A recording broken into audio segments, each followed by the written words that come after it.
Hey there everybody, Joe here. Thanks for tuning in again. I'm doing all the scales on this Leviathan. A beautiful painting can definitely be accomplished without fine details. But if I can make more than one element in a painting, by element I just mean more than one thing that I've painted, tell the same story, then it makes it that much more believable. So for instance, I've got the color telling the viewer that this surface is facing this way, and this grayer color says that that surface is facing that way. And then I've got more color on the neck here so that it looks like it's just barely bending. Well, now I've got texture telling the same thing because all of these lines allow me to add perspective. That's a cylinder that's coming toward me right here. But now if I add lines like this and then closer right here and then closer here, well, now I've got these lines wrapping around the surface defining where it is and telling the same story that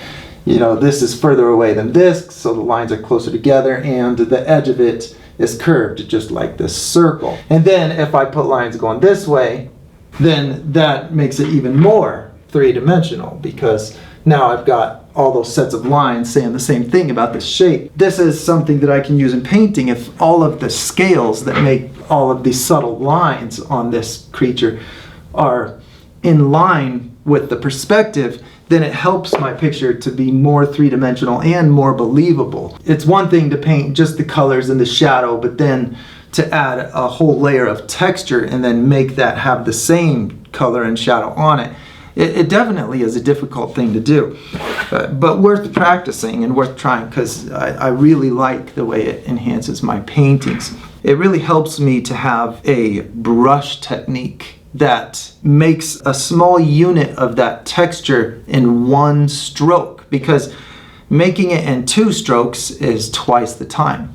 And 3 strokes is 3 times the time. So, it could be the difference between a day and 3 days with just a couple little strokes of the brush when I'm trying to get the right technique for the job. On this one, I just used the corner of the brush to do my best square. And I can just take the little square corner of the brush and drag it straight down, and when I lift the brush off, if I haven't changed the distance or anything, then it'll make a squarish shape, kind of a little diamond. I just get that to where I can do the same thing over and over, and then it saves me a lot of time having just the technique really dialed in. Knowing is a good thing of what it has to look like, but there is something to be said for speed techniques and being able to identify what the most basic unit of your texture is, and then figuring out the one stroke technique. How can you do it with just one stroke? Same with the water. I have one stroke that gets the shape of that reflection spot in between waves, like these areas here. To do the scales, and in order to wrap them around the shape of this creature, because I want it to have muscle and curves and turns. This is the neck right here. Let's just do an example down here where we're just looking at it flat, and I'm imagining this kind of a texture in perspective. I need to take all of these lines and curve them. Well, a diagonal line that's curving around this neck would be something like this, right? And so I go like this, and then when I do it again this way, now I'm going to put more curve at the bottom and tilt my curves this way, like this. That's how I get that look of the scales following the contour of this shape. And so there's a natural perspective that happens where these scales here are flattening out. In order to do that and not get lost, I do the scales in rows, and that's another reason it's important to have my one brush stroke technique so that I can not lose my place when I'm doing the scale. So details are intimidating when you're trying to get an exact shape right, but really I think I could just do dots instead of little diamond shapes for the scales, and it would still look all right if the colors were done well. If I just have the grayer color for the reflection, the browner color where it's facing, then I think I could get away with not making those shapes so well. And the truth is, I did let it go in places where I definitely wasn't as careful to make them those little diamond shaped scales. So my strategy is to do my little brush stroke diamond, you know, I'll just do a circle to represent it. And then I'm going to travel in a line here, here, and I'm slightly curving it like this. So now I have one path kind of going around the neck, and then I'd flatten these shapes out as it goes,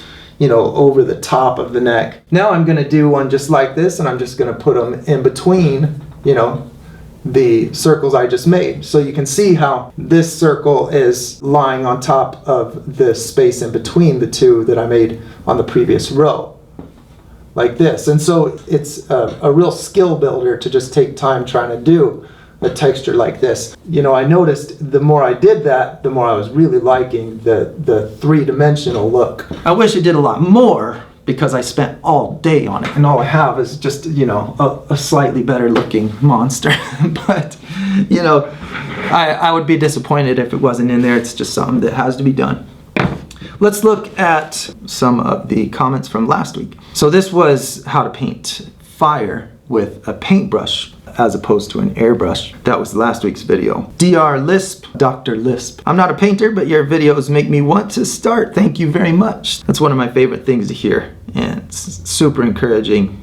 It makes my day when somebody says something like that. Greg Hall says, really enjoy your instruction, your passion for instruction. Keep up the phenomenal work. Hey, thanks a lot, Greg. That's a really nice compliment. Thank you, Mina F, also, for the nice compliment. It's very good to hear. Luke Mitchell brings up a good question. Something different, but I'm really enjoying this piece. I always have a question though. Sorry. Don't be sorry. You know, I love questions. Adding fire has really added to the painting, but it also adds another light source. Good point. Have you had to go through and change or add shadows? I'm thinking that while it looks cool, it might add lots more work than just painting some flames. I'll show you the difference it makes right now. I think just with a little fire in a dark scene, if it was a bunch of people huddled around a campfire, they'd all be real close and it would be very important. But here I think that the most important things are to represent the color of light on the objects that are close to the fire, which I've already begun to do with the nose and the eye and the browner color on the cheekbone. But it would be cool to have that fire color on these people, because then it'll look like it's close to them. It makes it more reason to be afraid. It looks like the heat of that fire is on them. So let me zoom in. I don't really have to alter the color of the orange. You know, I'm going to use the color of the fire, orange, mixing red and yellow. And since it's on a brown surface, these guys' skin, brown is just a dark orange. So I don't really have to alter the color of this at all. I can just put it straight on and just see how it looks. So let's put some right here, just right there on the edge.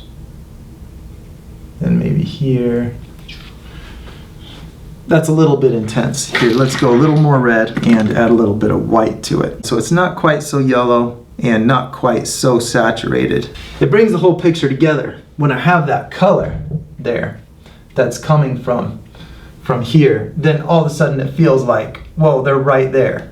This whole picture it makes it feel like one scene in real three-dimensional space, and that light is hitting these guys because they're close to it. The same with doing any kind of edge lighting on objects like you see all through this painting. The more I do that, you know, you see gray here to represent the light reflecting off of the water and then hitting the underside of this, and the gray on top because of the blue sky on it. I mean, I have edge lighting all around, and on these guys, that violet color of the blue hitting their brown skin. It just pulls the whole scene together, and that's definitely good. Good observation there, Luke. The Unholy Posoli.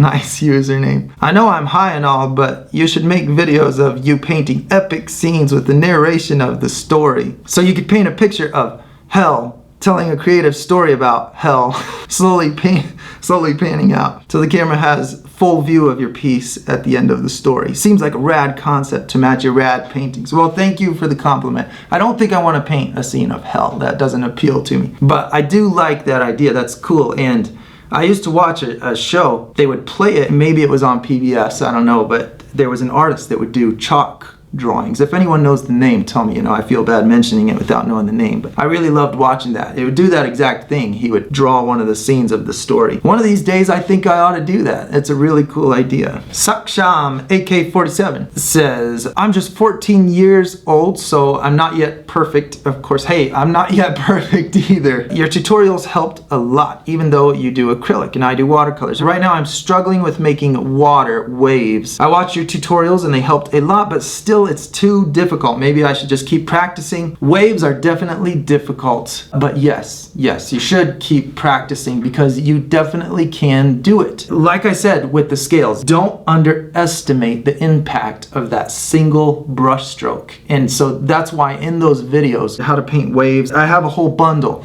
for sale on my site, learn.muraljoe.com. It's the How to Paint Waves bundle, and it has 5 videos in it. But you can see those videos on YouTube, the shorter versions.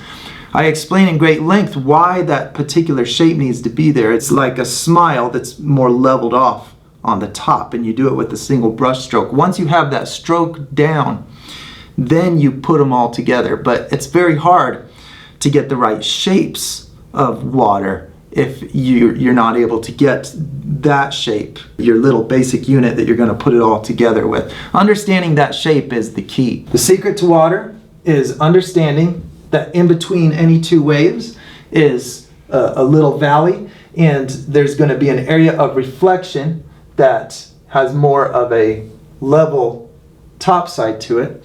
And so if I combine many of these shapes, now watch this, I'll erase these areas in between. Okay, then let's do another one here. So it's very valuable to be able to get that single shape with a single brush stroke so that you can quickly go through and keep your strokes consistent and level, make bigger strokes in the front, smaller in the back, and that's how you achieve the look of water. Thank you, Danielle Sargenti, for the nice compliment. That's very encouraging and written in Spanish. Kathleen Robertson says, Joe, is this piece of commission work? Nope. It's not, and yep, you're right. I definitely get to be more creative when I'm just doing something out of my imagination. But having pressure really helps me to complete projects. And so even though it's not commission work, I am putting myself on the line by making these videos, because now if I don't finish it, then all of you are going to say, hey, what about that painting? And so that puts just enough pressure on me to complete it. Maybe we all need a little bit of pressure in life, or expectations. I'm going to stop right there. I want to remind you that you can help us to make these videos by pledging $1 a month on